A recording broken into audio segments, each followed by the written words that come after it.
Hello everyone, मैं हूं Mayank Gildiyal. Welcome to our YouTube channel Takshashila classes build the foundation. कैसे हैं आप सब लोग? आई होप सब अच्छे होंगे। सब अच्छे अपनी तैयारी कर रहे हो कि नहीं? अच्छे अपने नोट्स बना रहे हो?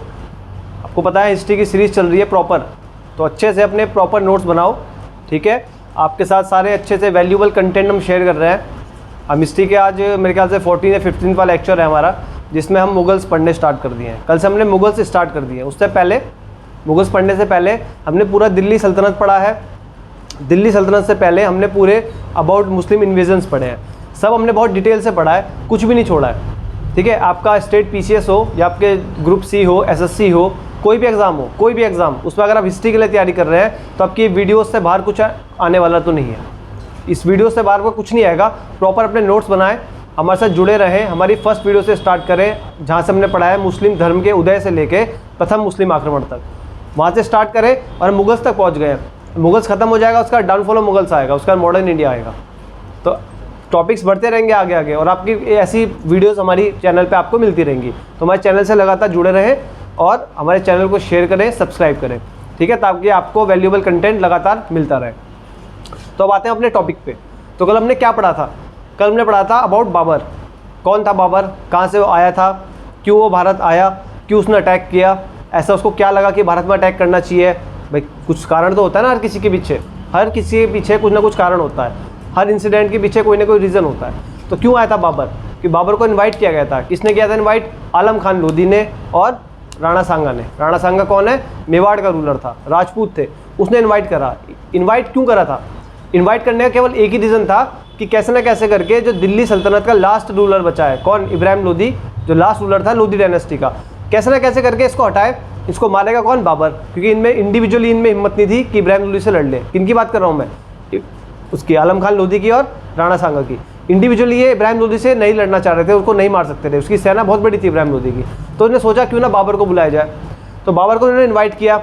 अब बाबर ने तो पहले इग्नोर करा, पहला इन्विटेशन तो इग्नोर करा। धीरे धीरे जब 2-3 उसको इन्विटेशन मिले कि भाई भारत आओ, भारत को लूटो, भारत में असली माल, तो उससे पहले वो कहाँ अटैक कर रहा था? अफगानिस्तान में, समरकंद में अटैक कर रहा था। लेकिन जब उसको इन्विटेशन मिला बार बार, तो उसने कहा कि चलो चल के देख लेते हैं कि है क्या, देख लेते हैं चल के कि भारत में ऐसा क्या है कि मुझे बार बार इन्विटेशन मिल रहा है। अब इनका एम था कि बाबर आएगा और इब्राहिम लोधी को मारेगा। लेकिन बाबर जब आया, उसने इतना धन देखा यहाँ पे, तो बस उसने यहाँ पे एक डायनेस्टी की स्थापना कर दी। कौन सी? मुगल डायनेस्टी, ठीक है। तो मुगल डायनेस्टी हमारा टॉपिक चल रहा है। कल हमने मुगल डायनेस्टी में बाबर के बारे में सब कुछ पढ़ लिया था। आज हमें पढ़ना है बाबर का अटैक। कौन सा? बाबर का जो फर्स्ट बैटल ऑफ पानीपत है। फर्स्ट बैटल ऑफ पानीपत पढ़नी है हमें आज, क्योंकि हमने कल बाबर का 1519 का अटैक भी पढ़ लिया था, जो बाजौर में किया था उसने, भेरागढ़ फोर्ट पे। वहाँ पे क्या हुआ था? उस अटैक के बारे में केवल आपको एक चीज़ याद रखनी है कि इंडिया का फर्स्ट अटैक था वो, या बाबर का भी भारत में पहला अटैक था। और वैसे भी भारत में पहला अटैक था जिसमें कैनन्स और एक्सप्लोजिव यूज़ हुए थे। क्या हुए थे? कैनन्स यानी तोपे, एक्सप्लोजिव मतलब होता है बारूद। अब बारूद के उसने बम बना के मारा, बारूद का कुछ भी कराओ, तो कैनन्स और एक्सप्लोजिव, ठीक है, ये पहली बार यूज़ हुए। कहाँ पे? भारत में। तो हमारा जो आज का टॉपिक रहेगा वो रहेगा फर्स्ट बैटल ऑफ पानीपत। हम फर्स्ट बैटल ऑफ पानीपत पढ़ेंगे आज, कि फर्स्ट बैटल ऑफ पानीपत, क्योंकि पानीपत का युद्ध बहुत फेमस युद्ध है, क्योंकि इसने नींव रख दी थी। अगर फर्स्ट बैटल ऑफ पानीपत में बाबर हार जाता तो मुगल डायनेस्टी होती ना, हम कुछ और पढ़ रहे होते। हम अपनी हिस्ट्री में मुगल डायनेस्टी नहीं पढ़ रहे होते। और शायद जैसे कि आप जानते भी होंगे, अभी सीबीएसई ने मुगल डायनेस्टी और आपका कोल्ड वॉर, 2 टॉपिक्स हटा दिए हैं बुक से, मुगल डायनेस्टी और कोल्ड वॉर। तो आने वाले टाइम में आपके एग्जाम्स के ओरिएंटेड में शायद मुगल डायनेस्टी की वैल्यू कम हो जाए, लेकिन आपको मुगल्स पढ़नी है, क्योंकि अभी इसकी कोई अपडेट नहीं आई है कि, क्योंकि अभी तो क्वेश्चन आ रहे हैं ना एग्जाम्स में, अभी तो क्वेश्चन आ रहे हैं, अभी इनकी कोई अपडेट नहीं आई क्या करना है। लेकिन आपको पढ़ना पूरा पड़ेगा, कंप्लीट पढ़ना पड़ेगा। एक एक नंबर बहुत वैल्यू रखता है कॉम्पिटिटिव एग्जाम में। तो हमारा टॉपिक है आज, मुगल्स तो पढ़ ही रहे हम,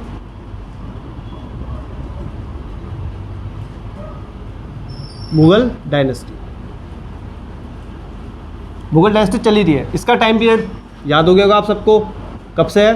1526 से कब तक? 1707। मैंने आपको कल भी बताया था, कुछ बुक्स में 1803 और कुछ बुक्स में 1857 तक भी लिखा होगा, उससे कोई फ़र्क नहीं पड़ता है।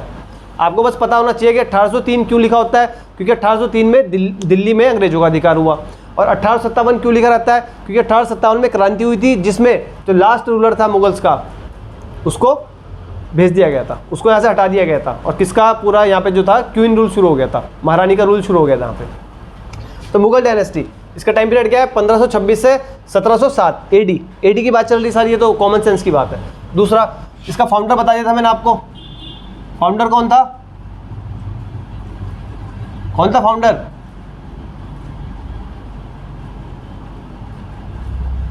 ज़हीरुद्दीन मोहम्मद बाबर।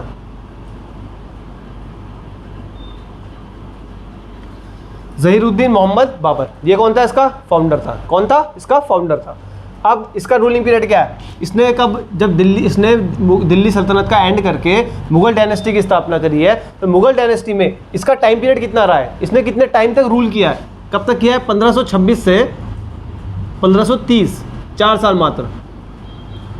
अब रूल इसने दिल्ली, इसमें मुगल्स में, इंडिया में मुगल डायनेस्टी में तो इसने 4 साल रूल करा है, लेकिन इस 4 साल से पहले इसके, मैंने कल आपको बताया था कितना बड़ा स्ट्रगलिंग पीरियड था इसका, है ना। 14 फरवरी 1483 में पैदा हुआ था, इसका बर्थ है। और 1494 में क्या हुआ था? इनके फादर एक्सपायर हो गए थे। तो जब इसके फादर एक्सपायर हुए, उसके बाद आसपास के राजाओं ने फरगना पर अटैक करा और इसको वहाँ से भगा दिया। 11 साल का था मात्र ये। कितना? 11 साल का। उसका मैंने इसको कल आपको मैंने इसका पूरा स्ट्रगलिंग पीरियड पढ़ाया था, कहाँ से कहाँ गया, कैसे इसने 1402 में 1502 में इसने 1502 में कौन सी बैटल ऑफ सरेपुल लड़ी, फिर 1504 में इसने काबुल कंधार पर अटैक करा। तो 1502 में बैटल ऑफ सरेपुल और 1504 में कौन सी बैटल? इसने काबुल कंधार पे कब्जा किया था। तो ये इसका स्ट्रगलिंग पीरियड है। तो जब इसने काबुल कंधार पे वो किया था कब्जा, तो वहाँ पे कब्जा करने के बाद इसको लगा कि अब मैं स्टेबल हो चुका हूँ। क्या हो चुका हूँ? अब मैं स्टेबल हो चुका हूँ।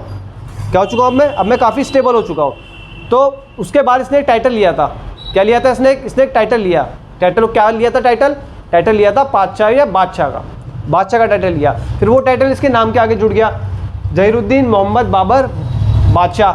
ठीक है, और बादशाह के बाद इसके नाम के आगे क्या जुड़ेगा? इसके नाम के आगे बादशाह के बाद जुड़ेगा कलंदर। क्या जुड़ेगा? कलंदर। अब कलंदर वाले टॉपिक पे आएंगे आज हम। क्या आएंगे?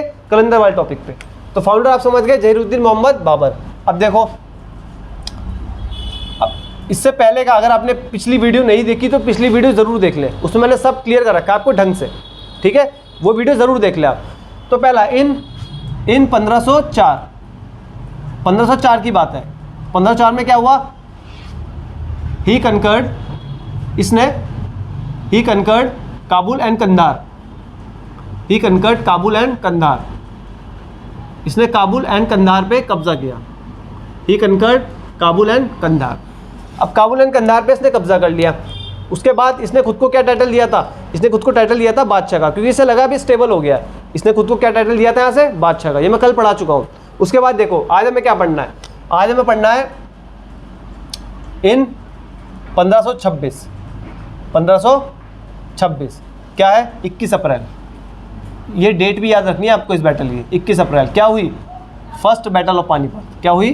First battle of Panipat. क्या हुई? First battle of Panipat. Panipat का प्रथम युद्ध। क्या हुआ? पानीपत का प्रथम युद्ध, फर्स्ट बैटल ऑफ पानीपत। कब हुई? आपकी 1526 21 April, first battle of Panipat. किसी से बीच में हुई है? Between Ibrahim Lodi and Babur. किसी से बीच में हुई? Between Ibrahim Lodi and Babur. इन दोनों के बीच में फाइट हुई, फर्स्ट बैटल ऑफ पानीपत। अब हुआ क्या? मैंने आपको कल भी बताया था, इब्राहिम लोदी के 2 सेनापति थे। कौन कौन? एक था आलम खान लोदी और दूसरा कौन था? दूसरा था आपका दौलत खान लोदी। तो दौलत खान लोदी ने इनवाइट किया बाबर को कि आओ, और इधर से इसके कंटेम्प्रेरी, अगर आप राजपूत की बात करोगे तो राजपूत में कौन था? राजपूत में था राणा सांगा। कौन था? राणा सांगा। अब राणा सांगा का रियल नेम क्या है? संग्राम सिंह। ये कहाँ का राजा था? ये था उसका मेवाड़ का। कहाँ का? मेवाड़ का राजा था। कौन? राणा सांगा। यहाँ लिखा नहीं मैंने। राणा सांगा कहाँ का राजा था? मेवाड़ का। तो इन दोनों ने उसको इनवाइट किया बाबर को। तो उसने सोचा चलो चल ही लेते हैं। उसने सोचा चल लेते हैं, अटैक मार लेते हैं भारत में जाके, क्यों मुझे बाबर इन्वाइट कर रहे हैं। तो बाबर जो आया था 12,000 सैनिक लेके आया था मात्र। कितने? 12,000 सैनिक। अब बाबर लेके आया था 12,000 सैनिक, और इधर से इब्राहिम लोदी की तो बहुत बड़ी सेना थी भाई, दिल्ली सल्तनत का सुल्तान है वो, उसकी तो बहुत बड़ी सेना थी। तो हुआ क्या? बाबर ने एक ट्रिक अपनाई। वो क्या गया? वो पानीपत के पास गया, at the bank of Yamuna river. जो पानीपत है वो बैंक मतलब यमुना रिवर के किनारे है। बैंक मतलब किनारे होता है, तो यमुना रिवर के किनारे है कौन सी जगह? पानीपत। तो पानीपत गया वो, और उसने लोकल लोगों की मदद से वहाँ पे डेरा डाल दिया। क्या डाल दिया? डेरा। एक मतलब डेरा टाइप का उसने डाल दिया। अब इब्राहिम लोदी के बाद पता लग गई कि भाई कोई आ रखा है बाबर नाम का और मेरे पे अटैक करेगा वो, तो वो उसने भी तैयारी शुरू कर दी उधर से कि चलो हम भी करेंगे अटैक। पूरी आर्मी उर्मी बिल्कुल बढ़िया करके प्रिपेयर कर ली उसने। अब हुआ क्या, जब इसने डेरा डाला कहाँ पे, इसने डेरा कहाँ डाला, पानीपत में। कहाँ डाला, पानीपत में। तो इसने डेरा जो इसने युद्ध का मैदान सेट करा ना, इसने इस तरीके से सेट करा कि इसके 12,000 सैनिक ना भारी पड़ जाए। किस पे भारी पड़ेंगे, इब्राहिम लोदी की सेना पे। तो उसने क्या करा, इसने इस तरीके के ऐसी जगह चुनी इस तरीके की। अब ये समझो ऐसे आगे से थी नैरो, यहाँ से पतली थी, ठीक है, यहाँ से क्या थी, पतली। अब एक तरफ तो थी यमुना नदी और एक तरफ थी खाई। क्या थी, खाई। एक तरफ यमुना और एक तरफ खाई, समझ गए आप। एक तरफ थी यमुना, एक तरफ थी खाई। और यहाँ इसने खड़ी कर दी अपनी तोपें, ठीक है, मैं तोप बना रहा हूँ, तोप समझ लेना, ये तोप। यहाँ इसने खड़ी कर दी अपनी तोप और यहाँ इसने खड़ी कर दी अपनी आर्मी, ये पूरी आर्मी यहाँ खड़ी कर दी। किसने, बाबर ने। इस टाइप की आर्मी खड़ी कर दी। अब जो यहाँ तक आने का रास्ता है वो केवल ये है, इस रास्ते से आर्मी आएगी, किसकी, इब्राहिम लोदी की। तो अगर सेना यहाँ से आएगी, यहाँ से फाइट करेंगे, तो या तो सेना अगर इनकी या तो इधर गिरेगी यमुना में या इधर गिरेगी खाई में, और तो इनमें कोई ऑप्शन नहीं है तो पीछे भागेगी और यहाँ से आगे बढ़ते हुए निकल जाएंगे। जब आपने 300 मूवी देखी होगी स्पार्टन वाली, उसमें भी तो यही है, वो एक जगह से बिल्कुल छोटी जगह पे चलते रहते हैं, आगे खाई होती है। उसी टाइप की कुछ इसकी वो थी, युद्ध की नीति थी। क्या थी, इस टाइप की नीति थी कि यहाँ पे तोप सजा दी, यहाँ पे तोप सजा रखी है सारी, यहाँ पे अपनी पीछे आर्मी खड़ी कर दी। किसने, बाबर ने। अब ये फाइट स्टार्ट हुई, ठीक है। अब आए इब्राहिम लोदी और आए, इसने क्या करा, यहाँ पे तोप सजा रखी थी, इसने यहाँ से तोप चलानी शुरू कर दी। अब यहाँ पे इब्राहिम लोदी के हाथी घोड़े सब आ रहे थे सामने से। अब जैसे ही हाथी घोड़ों ने आवाज़ सुनी, इस तोप की आवाज़ें सुनी, तो हाथी घोड़े बिदक गए। क्या हुआ, पागल हो गए हाथी घोड़े पागल हो गए और उन्होंने अपनी सेना को कुचलना शुरू कर दिया, कुछ हाथी घोड़े खाई में गिर गए, कुछ यमुना में गिर गए सैनिक, कुछ सैनिक भी खाई में गिर गए। ऐसे करके इसने बहुत ईजिली बैटल जीत ली, बैटल ऑफ पानीपत बहुत ईजिली जीत ली। किसने, बाबर ने बहुत आसान तरीके से इब्राहिम लोदी को हरा दिया। कैसे हरा दिया, बहुत आसान तरीके से इब्राहिम लोदी को हरा दिया। तो आधी सेना कहाँ गिरी, खाई में, आधी सेना खाई में गिरी और आधी सेना कहाँ गिरी, यमुना में। समझ गए आप। तो ये नीति थी बाबर की। अब क्वेश्चन क्या आएगा, क्वेश्चन आएगा कि बाबर की जो नीति थी, ठीक है, उसे कहते क्या है। इससे जो क्वेश्चन बनेगा वो देखो आप कि जो बाबर की युद्ध नीतियाँ थी, ये जो नीति थी ना जो बाबर ने अपनाई थी, ये जो इसकी वो था, ट्रिक थी इसकी वॉर में, उसे कहते हैं जो वॉर की नीति थी। इसे एक तो इसे जैसे आप तोप सजाते हो, ये हमने तोप सजाई थी, तोप मारने से, इसे कहते हैं उस्मानी आर्ट। क्या कहते हैं, उस्मानी आर्ट। उस्मानी आर्ट भाई, सैनिकों के आगे तोप सजाने की, उसको इसमें क्या कहते हैं, तोप सजाई जाती है। तोप है ना जो कैनन्स है, कैनन्स, ये आगे सजा देते हैं और पीछे आदमी खड़ा होता है। तो आदमियों से आगे जो तोप सजाने की जो वो है ना ट्रिक है, उसे बोलते हैं उस्मानी आर्ट। क्या बोलते हैं, उस्मानी आर्ट। क्या बोलते हैं, उस्मानी आर्ट। और जो युद्ध की नीति थी, जो इसकी वॉर की ट्रिक थी ना, जो वॉर ट्रिक है इसकी, जो नीति थी, इसे कहा गया है तुलगमा। क्या कहा गया है, तुलगमा। तो तुलगमा और उस्मानी आर्ट में कंफ्यूज मत होना भाई। फर्स्ट बैटल ऑफ पानीपत पे जो बाबर की युद्ध नीति थी, जो युद्ध करने का जो तरीका था, उसे क्या कहा गया है, तुलगमा। तुलगमा ट्रिक है वो। और जो तोप सजाई थी उसने आगे, जो उससे अपनी सेना से आगे जो तोप सजाई थी, उसे क्या कहते हैं, उस्मानी आर्ट। क्या कहते हैं, उस्मानी आर्ट। समझ गए इतना आप। तो तोप सजाने की उसको क्या कहते हैं, उस्मानी आर्ट, और इसको क्या कहते हैं, तुलगमा। अब इसके दो फेमस तोपची भी थे। दो कौन थे, तोपची क्या हुआ, तोपची हुआ जो तोप चलाएंगे। भाई आम आदमी तोप चला लेगा, बताओ, आम आदमी तोप चला लेगा, आप चला लोगे तोप, हम तो नहीं चला सकते। तो उसके लिए क्या होता है, एक स्पेशल आदमी, ट्रेनिंग होती है ना भाई, आर्मी में भी जो लोग तोप चलाते हैं, जो कैनन्स चलाते हैं, उनके भी ट्रेनिंग होती है ना, उसी तरीके से। तो इसके दो तोपची थे फेमस, एक था मुस्तफ़ा खान, एक कौन था, मुस्तफ़ा खान। ये इसका फेमस तोपची था, कौन, मुस्तफ़ा खान। तो मुस्तफ़ा खान इसका फेमस तोपचियों में गिना जाता है, ठीक है भाई। उस्मानी आर्ट था, उस्मानी आर्ट क्या थी, तोप सजाने की नीति। तो तोप सजाने की नीति, अब तोप चलाएगा कौन, उसके लिए दो तोपची थे। कौन था, एक मुस्तफ़ा खान था, एक उस्ताद अली था। एक मुस्तफ़ा खान था, एक उस्ताद अली। समझिए इतना आप, ये दो तोपची हैं। क्या है ये, दो तोपची। एक कौन था, मुस्तफ़ा खान, और दूसरा कौन था, उस्ताद अली। ये दो फेमस तोपची थे किसके, बाबर के। तो बाबर के जो बैटल ऑफ पानीपत है, इससे 3 आपको बातें मिली। पहली क्या कि जो तोप सजाने की जो वो थी तरीका था, कैसे तोप से उसे कहते हैं उस्मानी आर्ट, कैसे तोप सजाई जाती है, कैसे तोप को सजाना है, कैसे तोप को रखनी है कि सामने वाला पराजित हो जाए, उसे क्या बोलते थे, उस्मानी आर्ट। दूसरा जो वॉर की नीति थी इसकी कि भाई इसने ऐसी जगह ढूंढी, एक तरफ खाई, इसे क्या बोलते हैं, तुलगामा। एक तरफ खाई एक तरफ यमुना, इस तरीके की जो नीति, इतना दिमाग लगाने की जो वॉर युद्ध की जो नीति होती है, जो वॉर की ट्रिक्स होती है, उन्हें क्या बोलते हैं, तुलगामा। और तीसरा क्या है, 2 तोपची थे इसके फेमस, कौन कौन थे, एक मुस्तफ़ा खान, दूसरा उस्ताद अली। एक कौन था, मुस्तफ़ा खान, दूसरा कौन था, उस्ताद अली। इतना नोट कर लेंगे।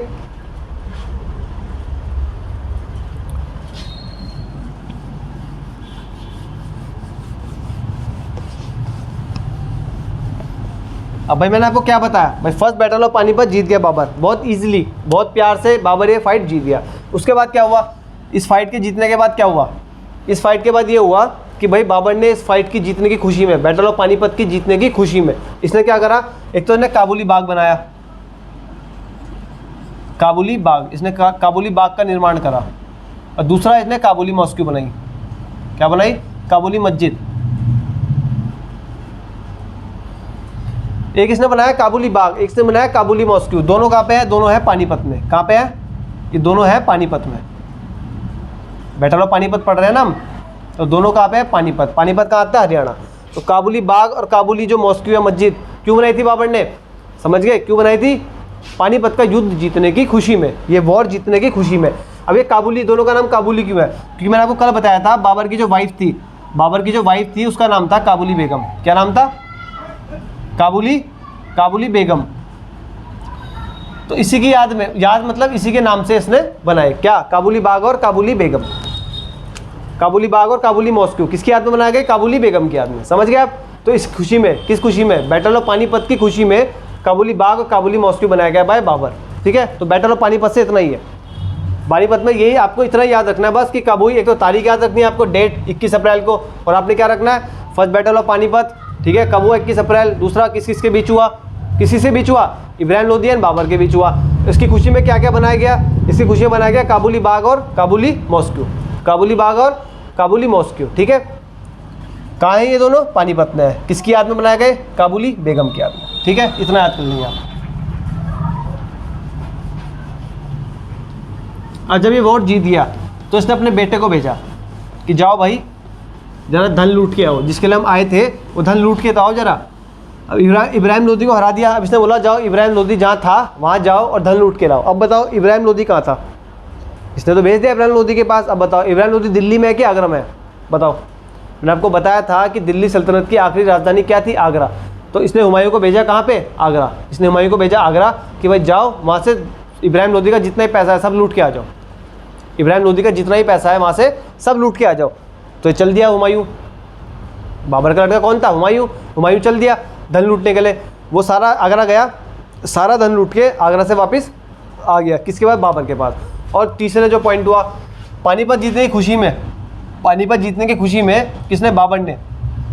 भैया सारा धन तो इब्राहिम लोदी का किस पे आ गया, बाबर पे आ गया, पैसे वाला हो गया बाबर, करोड़पति आदमी हो गया। इसने क्या करा, बाबर ने काबुल और कंधार में, जहाँ ये इसने अधिकार किया था, कब, 1504 में, तो काबुल में, और दूसरा कंधार, काबुल और कंधार।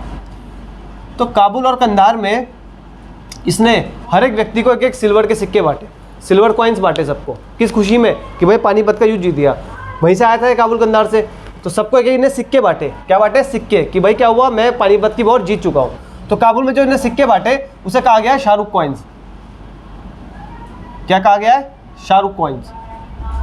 और जो इसने कंधार में बांटे इन्हें कहा गया है बाबरी कॉइन्स, क्या कहा गया है, बाबरी कॉइन्स।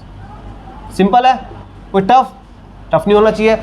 भाई बाबर ने जो काबुल में बांटे वो हुए शाहरुख कॉइन्स, और जो कंधार में बांटे वो कौन से हुए, बाबरी कॉइन्स। किस खुशी में बांटे इसने खुशी में बांटे क्योंकि ये पानीपत का युद्ध जीत गया था। अब जब हर आदमी को सिक्का मिल गया, सिल्वर का, चांदी का सिक्का मिल गया, तो हर आदमी खुश हो गया। और खुशी में यहाँ के लोगों ने, काबुल और कंधार के लोगों ने इसे टाइटल दे दिया, इस खुशी में से क्या दे दिया, एक टाइटल, किस चीज़ का, कलंदर का। कलंदर का इसको टाइटल दे दिया, किसको, बाबर को। किसको मिला है टाइटल, बाबर को, बाबर को टाइटल मिल गया। अब इसका पूरा नाम क्या हो गया, क्या हो गया, ज़हीरुद्दीन मोहम्मद बाबर, बादशाह, कलंदर। ये दोनों इसके टाइटल थे, दोनों इसके नाम के पीछे जुड़ गए। बादशाह इसको टाइटल कब मिला था? जब इसने काबुल कंधार पे कब्जा किया था। इसको लगा अब मैं स्टेबल हो गया हूँ। बादशाह का मतलब ही होता है स्टेबल रूलर।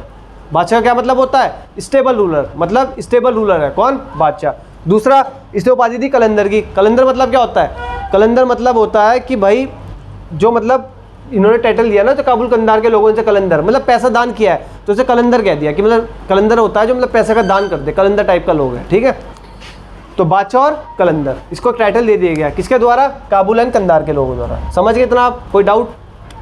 तो इसको नोट कर लो कि बाबर काबुल कंधार गया, वहाँ से इसने खुशी में, पानीपत की जीतने की खुशी में काबुल कंधार के लोगों को उसने सिल्वर के कॉइन्स बांटे और लोगों ने इसको टाइटल्स दिया। किसका? कलंदर का। कलंदर का इसको उपाधि दी गई कलंदर की। उसके बाद क्या हुआ? कलंदर की उपाधि देने के बाद जब बाबर ने अपने लड़के को भेजा था, हुमायूं को। कहाँ भेजा था? इसने हुमायूं को भेजा था आगरा कि जाओ इब्राहिम लोदी का सारा धन लेके आओ, इब्राहिम लोदी से सारा धन लूट के लाओ, जितने भी इब्राहिम लोदी पे जितना ही पैसा है सब लूट के लाओ। तो हुमायूं वहाँ से ले आया लूट के।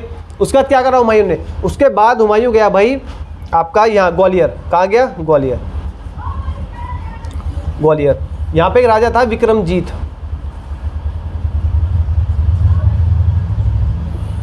जब हुमायूं भाई वहाँ गया आगरा इब्राहिम लोदी के गढ़ पे गया, उसको हराने के बाद, उसके बाद वहाँ से सारा धन लेके आ गया बाबर के पास। उसके बाद बाबर ने उसको भेजा गया दोबारा ग्वालियर कि अब ग्वालियर जाओ। ग्वालियर भेजने का क्या कारण था? कि ग्वालियर के राजा विक्रमजीत के पास था कोहिनूर डायमंड। क्या था? कोहिनूर डायमंड। इसके पास था उस समय कोहिनूर डायमंड। क्या था? कोहिनूर डायमंड। क्या था उसके पास? कोहिनूर डायमंड। अब ये कोहिनूर डायमंड पे नज़र थी बाबर की। इसे पता लगा बाबर को कि भाई कोहिनूर डायमंड एक बहुत विश्व प्रसिद्ध हीरा है, और किसके पास है? विक्रमजीत के पास है। तो इसने भेज दिया किसको? हुमायूं को कि जाओ भाई वहाँ से वो हीरा लेके आओ। अब हुमायूं गया ग्वालियर, वहाँ से विक्रमजीत से कोहिनूर डायमंड छीन के इसने दे दिया किसको? बाबर को। किसको दे दिया? बाबर को। किसने दिया है? हुमायूं ने। ग्वालियर कौन गया था? ग्वालियर गया था हुमायूं। कौन गया था? हुमायूं। तो भाई हुमायूं गया ग्वालियर, वहाँ से इसने विक्रमजीत से छीना क्या? कोहिनूर डायमंड, और किसको दे दिया? बाबर को, अपने बापू को। किसको दे दिया? बाबर को। अपने पिता को इसने क्या दे दिया? कोहिनूर डायमंड। किसको दे दिया? बाबर को दे दिया। किसने दिया? इसने हुमायूं ने। और किससे लेके दिया? विक्रमजीत से लेके दिया। और क्या दिया? कोहिनूर डायमंड। ठीक है, जो विश्व प्रसिद्ध कोहिनूर डायमंड है, दे दिया गया बाबर को। जब ये बाबर के हाथ में आ गया तो कोहिनूर डायमंड को कई जगह बोला गया है बाबरी डायमंड। इसे बाबरी डायमंड भी बोला गया है कोहिनूर डायमंड को। ठीक है, अगर आपसे पूछा जाएगा बाबरी डायमंड क्या है, तो कोहिनूर डायमंड को ही बाबरी डायमंड बोला गया है। क्यों? क्योंकि ये बाबर के हाथ में लग गया था। किसके हाथ में लग गया था? बाबर के हाथ में। समझ गए इतना आप? जब बाबर के हाथ में कोहिनूर डायमंड लग गया था तो इसको क्या बोला गया? इसको बाबरी डायमंड बोला गया। आगे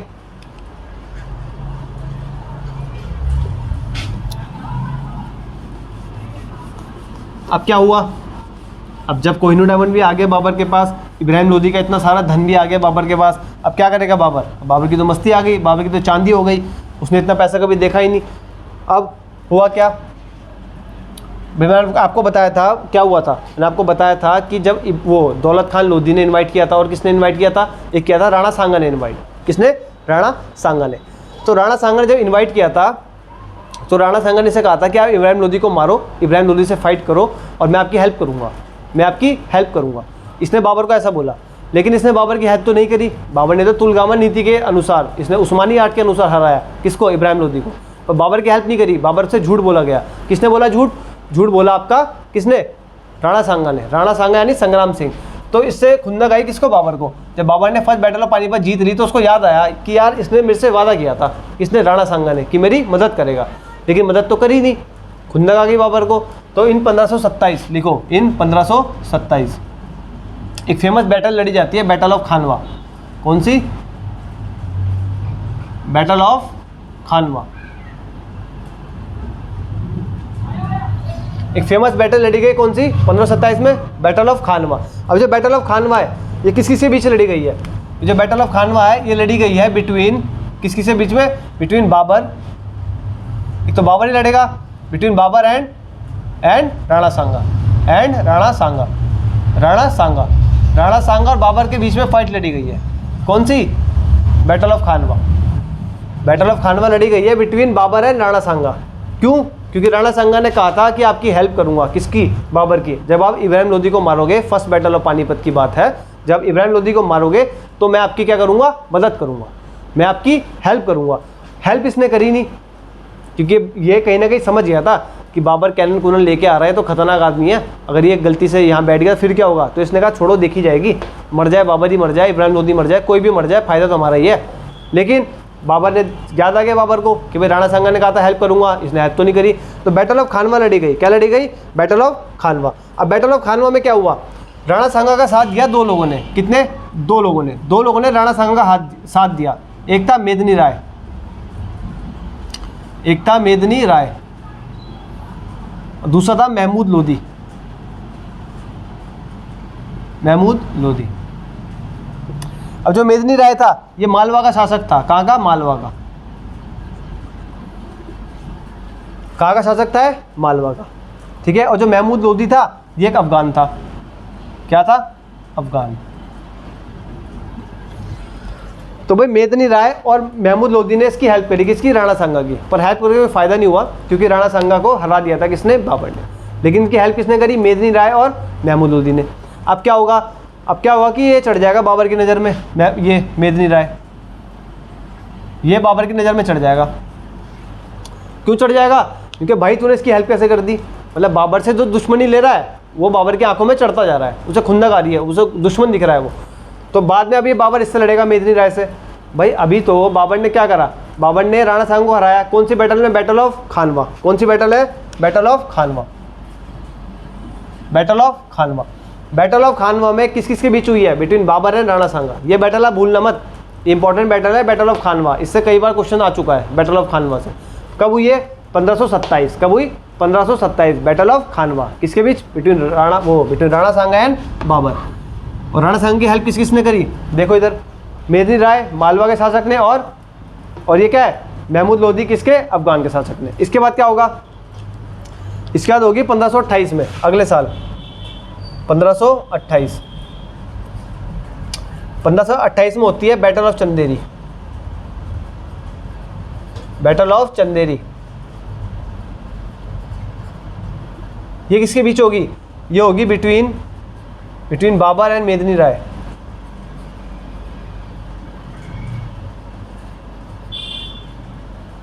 बिटवीन बाबर एंड मेदिनी राय। तो बाबर और मेदिनी राय के बीच में हुई बैटल ऑफ चंदेरी। ये फेमस बैटल है, इसको भी आपको याद रखना है प्रॉपर कि बैटल ऑफ चंदेरी किस किस के बीच में हुई है। किस किस के बीच में हुई है? बाबर एंड मेदिनी राय। मैंने आपको बताया मेदिनी राय के साथ क्यों हुई है। मैंने आपको बताया मेदिनी राय के साथ क्यों हुई फाइट। इसलिए हुई थी क्योंकि मेदिनी राय ने हेल्प की थी राणा सांगा की। और राणा सांगा से क्यों हुई थी खानवा? बैटल ऑफ खानवा राणा सांगा के साथ क्यों हुई थी? क्योंकि राणा सांगा ने वादा किया था कि आपकी हेल्प करूंगा जब इब्राहिम लोदी को आप फाइट करने जाओगे, लेकिन इसने हेल्प नहीं की थी। तो बाबर से अगर वादा कराए तो उसे निभाना पड़ेगा। ठीक है। इस टाइप का रूलर था इस समय, इस टाइप के इसके पॉलिसीज़ वगैरह थी। जो इसके खिलाफ जाता रहा उससे ही युद्ध फाइट करता रहा, उससे लड़ाई करता था। इतना नोट कर लिया। और देखो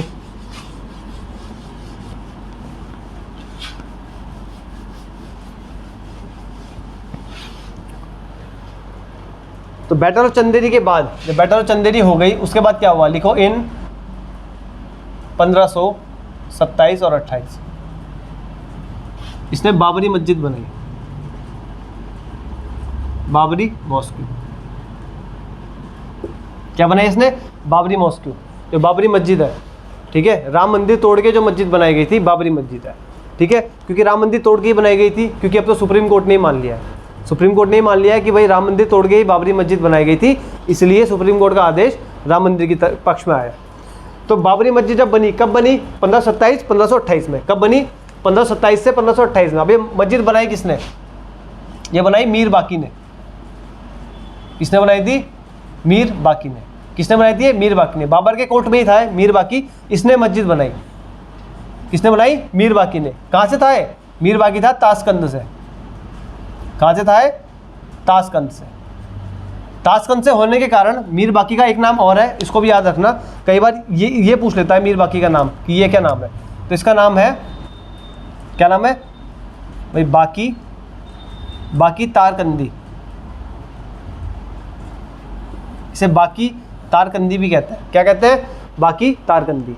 किसको कहते हैं? मीर बाकी को। क्योंकि जो बाबरी मस्जिद है किसने बनाई? मीर बाकी ने बनाई है। सब बोलते हैं बाबर ने बनाई, बाबर ने बनाई। भाई बाबर के टाइम पे बनी है। भाई हमारे देश में कुछ भी काम होता है तो क्रेडिट किसको जाता है? जो श्रेय जाता है मोदी साहब को जाता है। तो जो हमारा हेड होगा उसी को श्रेय जाएगा। लेकिन जो बनाई गई है किसके द्वारा बनाई गई है? मीर बाकी के द्वारा। किसके कोर्ट में था? बाबर के कोर्ट में था। तो मीर बाकी ने मस्जिद बनाई है। कब बनाई है?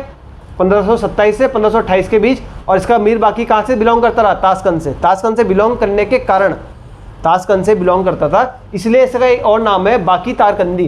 क्या नाम है? बाकी तारकंदी। नोट करेंगे इसको आराम से, स्क्रीनशॉट ले लो या वीडियो जैसी पॉज कर लो, जो भी आपको सही लगे।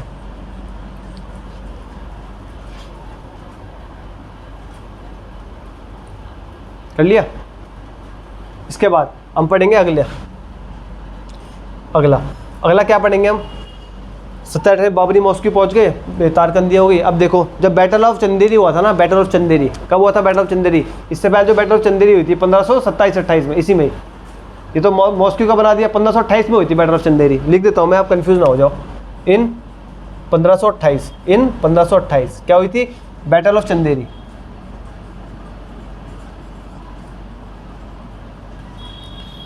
Battle of Chanderi. तो जब बैटल ऑफ चंदेरी हुई, किसी से बीच में हुई थी? ये मेदिनी राय और बाबर के बीच में हुई थी। किसके? लिख लो यहाँ पे फिर दोबारा एक बार, बाबर वर्सेस मेदिनी राय। मेदिनी कैसे भी लिख लो, मेदिनी राय, बाबर वर्सेस मेदिनी राय।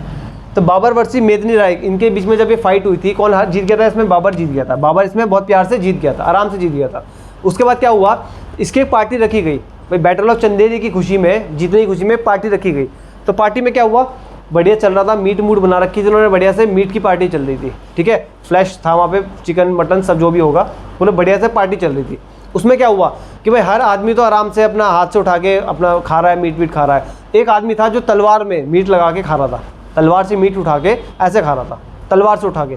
तो बाबर की नज़र उस पर जाती है कि भाई यह कौन है कि मेरे दरबार में बैठ के तलवार लेके ऐसे मीट खाया जा रहा है, इतने अकड़ में बैठा है। तो इसने अपने सैनिकों से बोला कि भाई जाके पूछो उससे, उस पर नज़र रखो कि है कौन, ये कोई दुश्मन तो नहीं है। इसको ऐसा संदेह हुआ। तो क्या हुआ, जब ये बात क्या हुई, उस तक पता लग गई कि भाई बाबर ने मुझे बोला है। अब ये लड़ा था चंदेरी में बाबर की तरफ से, मैं जिसकी बात कर रहा हूँ, सुनना कौन है वो। ठीक है, तो तलवार में लगा के मीट खा रहा था आराम से। अब बाबर ने कहा अपने सैनिकों की जरा देखो, इस पर नज़र रखो। और ये बात उसको पता लग गई। किसको? जिसकी मैं बात कर रहा हूँ। कौन था वो था शेर खान। उसका क्या नाम था आदमी का? शेर खान। शेर खान। इसी को बाद में आप पढ़ोगे शेरशाह सूरी के नाम से। शेरशाह सूरी, इसी को पढ़ोगे शेरशाह सूरी के नाम से। इसका बचपन का नाम था फरीद। क्या नाम था? फरीद। तो बचपन का नाम फरीद था। ये टॉपिक आएगा, बहुत बड़ा टॉपिक है शेरशाह सूरी, क्योंकि ये अफगानी था। क्या था? अफगानी था। तो जब इसने बाबर ने इसके बारे में ऐसा बोला तो ये खुंदक खाता था बाबर से, ये चिढ़ता था बाबर से चिढ़ता था। चंदेरी में बाबर की तरफ से ही लड़ा, लेकिन ये बाबर को, मुगल्स को हटाना चाहता था। ये चाहता था अफगान रूल करें, मुगल्स ना रूल करें। कौन रूल करे? अफगान। इसने हमेशा चाहे कि अफगान रूल करें, मुगल्स कभी रूल ही ना करें। तो क्या हुआ ये कि भाई जब इसको पता लगा कि बाबर के सैनिक आ रहे हैं, ये यहाँ से भाग लिया, फटाफट यहाँ से भाग लिया। और जाते जाते कह के गया कि मैं देख लूँगा, मुगल्स को ऐसे भगा के ही छोड़ूंगा। जाते जाते क्या बोलता हुआ गया कि मैं मुगल्स को ऐसे भगा के ही छोड़ूंगा। कौन? किसने बोला? शेर खान ने। शेर खान, जिसको बाद यही शेरशाह सूरी है, और इसका जो रियल नेम है, बचपन का नाम है क्या है? फरीद। अब शेर खान गया और जाके मिल गया किससे? ये जाके मिल गया आपका किससे? महमूद लोदी से। किससे? महमूद लोदी। कौन था महमूद लोदी? जिसने हेल्प की थी किसकी? राणा सांगा की। किसमें? बैटल ऑफ खानवा में। दो लोगों ने हेल्प की थी, एक मेदिनी राय ने और एक महमूद लोदी ने। एक तो इसने हेल्प की थी बैटल ऑफ खानवा में, और एक इसने हेल्प की थी। अब इसने हेल्प की थी तो इसको तो बचा दिया बाबर ने, किसमें? बैटल ऑफ चंदेरी में। इसका तो कर दिया काम तमाम। अब एक बचा था, कौन? महमूद लोदी। इसको भी तो मारेगा भाई। दो लोगों ने हेल्प करी थी बैटल ऑफ खानवा में, किसकी? राणा सांगा की। अब इन दोनों को मारेगा बाबर। बैटल ऑफ चंदेरी में तो मेदिनी राय को तो उसने निपटा दिया। अब कौन बचा? महमूद लोदी। लेकिन जब शेर खान भागा तो किसकी शरण में गया है? महमूद लोदी की। ये महमूद लोदी से जाके मिल लिया। इन दोनों ने अलायंस बना लिया आपस में, इनकी एक टीम बन गई आपस में। किसकी? महमूद लोदी और शेर खान की। क्यों मैंने आपको बताया था इससे पहले, अभी जो पीछे वाली मैंने मिटो दिया, उसको साफ रब कर दिया। उसमें मैंने आपको बताया था कि महमूद लोदी भी क्या है? एक अफगानी है। क्या है? अफगानी। अब दोनों अफगानी मिल गए, ये भी अफगानी था, वो भी अफगानी है। ठीक है, दोनों अफगानी है, मिल गए आपस में। अब बाबर ने देखा भाई कि महमूद लोधी तो बच गया, मैंने मेदिनी राय को तो मार दिया, अब महमूद लोधी से लड़ेगा बाबर। कब लड़ेगा? 1529। कब लड़ेगा? 1529। लिख लो, इन 1529 क्या होता है? Battle of Ghaghra. Battle of Ghaghra, भाई घाघरा का युद्ध होता है, बैटल ऑफ घाघरा। किसी से बीच में है ये? बताया ना मैंने आपको अभी, बाबर और महमूद लोधी। किसके बीच में है? बाबर एंड महमूद लोधी।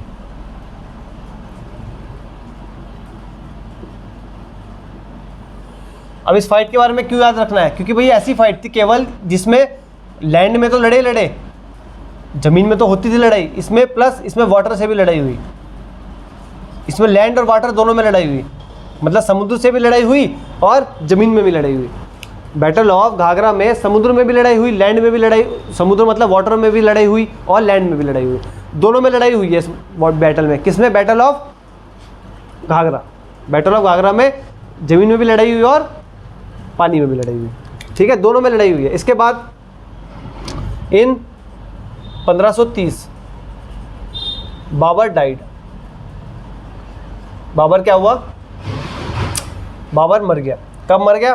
1530 बाबर डाइड। अजय मरा तो इसका टॉम, इसका टॉम है, इसका टॉम स्टार्टिंग में तो आपका रहा कहाँ पे? आगरा में। कहाँ रहा? आगरा में। स्टार्टिंग में आगरा में रहा। आगरा में कहाँ? आरामबाग। आरामबाग वो स्टार्टिंग में तो जो इसका टॉम था, किसका? बाबर का जो टॉम था स्टार्टिंग में, कहाँ पे रहा? आगरा में रहा, आरामबाग में। लेकिन इसको बाद में शिफ्ट करा दिया गया, मतलब अभी तक सबके टॉम एक ही जगह है, लेकिन इसका टॉम इसको 2 बार दफनाया गया है। इसको 2 बार दफनाया गया है। किसको? बाबर को। बाबर को 2 बार दफनाया गया है। एक बार कहाँ दफनाया था? आगरा के आरामबाग में, और एक बार कहाँ दफनाया गया था? काबुल में। कहाँ पे? काबुल। तो 2 जगह दफनाया गया है बाबर को, एक कहाँ पे? आगरा आरामबाग में, और दूसरा काबुल में। समझ गए इतना? ले ले स्क्रीनशॉट या फिर जो भी आपको सही लगे। तो क्या हुआ? 1530 में बाबर मर गया। इसका जो टॉम था, इसका मकबरा था, कहाँ था? आगरा में। सबसे पहले इसको आगरा में दफनाया गया, फिर वहाँ से इसको शिफ्ट किया गया कहाँ पे? काबुल में। कहाँ शिफ्ट किया गया? काबुल में।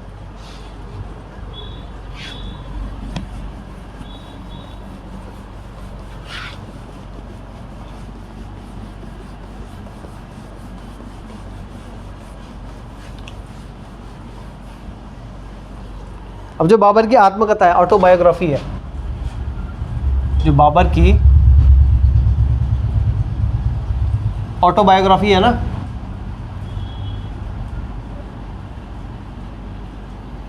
जो बाबर की ऑटोबायोग्राफी है, यह है तुजुक बाबरी। क्या है? तुजुक बाबरी। इसी को बोलते हैं बाबरनामा। तुजुक बाबरी और बाबरनामा, ठीक है। तो ये सबसे पहले किस भाषा में लिखी गई थी? भाई ये सबसे पहले जो बाबरी ये है ना, ये लिखी गई टर्किश लैंग्वेज। जब बाबर की ऑटोबायोग्राफी है तुजुक बाबरी और बाबरनामा, ये सबसे पहले लिखी गई है टर्किश लैंग्वेज में। किसमें? टर्किश में। इसे टर्किश में लिखा गया था, तुर्क भाषा में लिखा गया था। किसको? तुजुक बाबरी और बाबरनामा को। ये इसकी ऑटोबायोग्राफी है, खुद लिखी थी इसने। दूसरा, इसको ट्रांसलेट किया गया, इसको ट्रांसलेट किया गया किसमें? पर्शियन लैंग्वेज में। किसमें? पर्शियन लैंग्वेज में। किसने? अकबर के रूलिंग पीरियड में। जो अकबर का रूलिंग पीरियड है ना, अकबर का रूलिंग पीरियड है आपका 1556 से 1605। ये अकबर का रूलिंग पीरियड है 1556 से 1605। तो अकबर के रूलिंग पीरियड में अकबर के 9 रत्नों में से, अकबर के 9 रत्न थे ना, 9 रत्न, तो 9 रत्नों में से एक था अब्दुल रहीम खाने खाना। अब्दुल रहीम खाने खाना, क्या नाम है? अब्दुल रहीम खाने खाना। तो इसने ट्रांसलेट किया था पर्शियन लैंग्वेज में। किसको? तुजुक बाबरी और बाबरनामा को। किसने ट्रांसलेट किया था? अब्दुल रहीम खाने खाना। एंड कौन है अब्दुल रहीम खाने खाना? ये है 9 रत्नों में से एक। भाई अकबर के 9 रत्न थे, बीरबल भी इसमें था, तानसेन भी इसमें था। भाई बीरबल का क्या नाम है? महेश दास। बीरबल हिंदू था, उसका रियल नेम क्या है? महेश दास। और तानसेन का क्या था? रामतनु पांडे। तानसेन का रियल नेम क्या था? रामतनु पांडे। ये दोनों हिंदू थे। तो ये अकबर के 9 रत्नों में से आते थे। अब 9 रत्न क्या है? मतलब 9 खास लोग थे अकबर के पास, 9 खास लोग। बोलते ना जब तानसेन जब गाना गाता था तो बारिश हो जाती थी, जब तानसेन गाने गा के सुनाते तो बारिश हो जाया करती थी। तो इस टाइप के ये 2 सुपर हीरोज टाइप के समझ लो आप। 9 रत्न थे, 9 ऐसे लोग थे इसके दरबार में जिसको इसने 9 रत्नों की वो दी कि मेरे 9 रत्न है अकबर के। तो उन 9 रत्नों में से एक था अब्दुल रहीम खाने खाना। कौन था? अब्दुल रहीम खाने खाना। इसने बाबर की ऑटोबायोग्राफी को पर्शियन लैंग्वेज में चेंज किया था। कब किया था? इस रूलिंग पीरियड में, अकबर के रूलिंग पीरियड में। कब है अकबर का रूलिंग पीरियड? 1556 से 1605, इसके बीच में इसने ट्रांसलेट किया था। अब इसके बाद नोट हो गया होगा। इसके बाद हम पढ़ेंगे बाबर के बच्चों के बारे में। क्या पढ़ेंगे? बाबर के बच्चों के बारे में। तो भाई बाबर के 4 लड़के थे। जो बाबर था उसके कितने? 4 लड़के थे। कितने? 4। एक तो आप सबको ही पता है,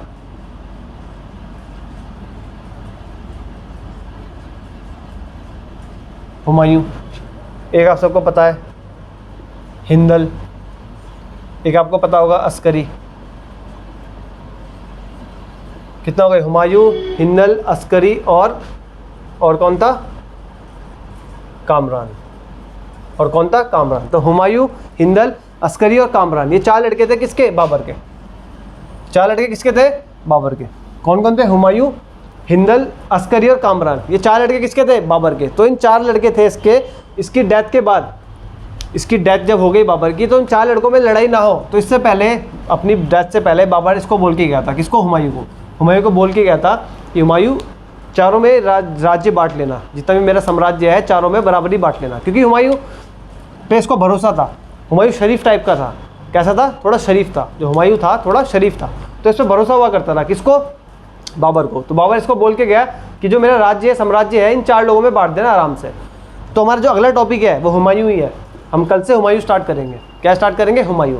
तो हुमायूं ने चारों में प्यार, हुमायूं ने बात मानी। ये एक आदर्श लड़का कह लो, उसको एक आदर्श बच्चा था। इसने भी अपने पिता की बात मानी और चारों में बराबर का हिस्सेदारी कर दी। लेकिन जो इसके 3 बेटे थे ना, ये बहुत तेज थे। ये बहुत तेज थे। तो ये बेचारा सीधा था, ये बहुत तेज थे। ये हुमायूं के खिलाफ ही चले गए, जबकि हुमायूं ने कुछ गलत नहीं करा था। हुमायूं ने उनको बराबर का हिस्सा दिया था। ठीक है, तो बाबर का टॉपिक आज खत्म हुआ। कल से हम स्टार्ट करेंगे हुमायूं के बारे में। इनके चारों बच्चों के बारे में पढ़ेंगे, कैसे इनके बीच में फाइट हुई। ये सब लड़ेंगे आपस में। क्या होंगे? सब आपस में लड़ेंगे। किसके लिए? मुगल डायनेस्टी का राजा बनने, बादशाह बनने के लिए। बादशाह बनने के लिए क्या होंगे? सब लड़ेंगे। तो बाबर के 4 बच्चे मैंने पढ़ा दिया आपको, हुमायूं, हिंदल, अस्करी और कामरान। ठीक है, हुमायूं को सौंपी थी जिम्मेदारी चारों में बराबर बांटने की, तो हुमायूं उसको बराबरी बांटेगा। कल आप देखोगे कैसे हुमायूं का हम रूलिंग पीरियड पढ़ेंगे। समझ गए आप?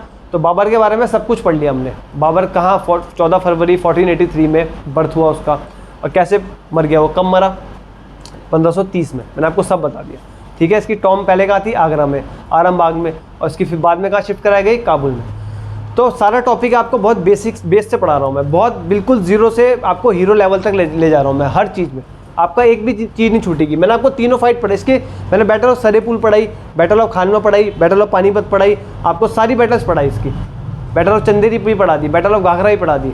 इतनी तो बैटल्स आपको मिलेगी भी नहीं किसी के लेक्चर में। मैंने बाबर की सारी बैटल्स पढ़ा दी आपको, तो आपको आराम से पढ़ना है। मैंने आपको बैटल ऑफ पानीपत में इसकी युद्ध नीति बताई, तुलगामा।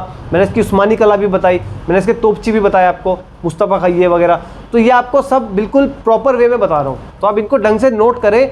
आपको नहीं पता कौन से एग्जाम में कब कौन सा क्वेश्चन आ जाए। भाई क्वेश्चन तो लिमिटेड है, क्वेश्चन हर टॉपिक के लिमिटेड होते हैं। ठीक है, तो अब आप बिल्कुल डीप में पढ़ना स्टार्ट करें। ऐसा नहीं कि ऊपर ऊपर से पढ़ लिया। अब कुछ टीचर्स बोलते हैं कि भाई आपको तो नौकरी निकालनी है। ठीक है, आपको नौकरी निकालनी है, बस क्या पढ़ोगे फ़ायदा, क्या पढ़ के फ़ायदा, इतना डीप अपनी नौकरी निकाल लो। सब टीचर बोलते हैं ना आजकल कोचिंग में कि भाई नौकरी निकालनी है, इतना विद्वान थोड़ी बनना है तुम्हें, विद्वान थोड़ी बनना है, अपना नौकरी निकाल लो, रटो और नौकरी निकाल लो।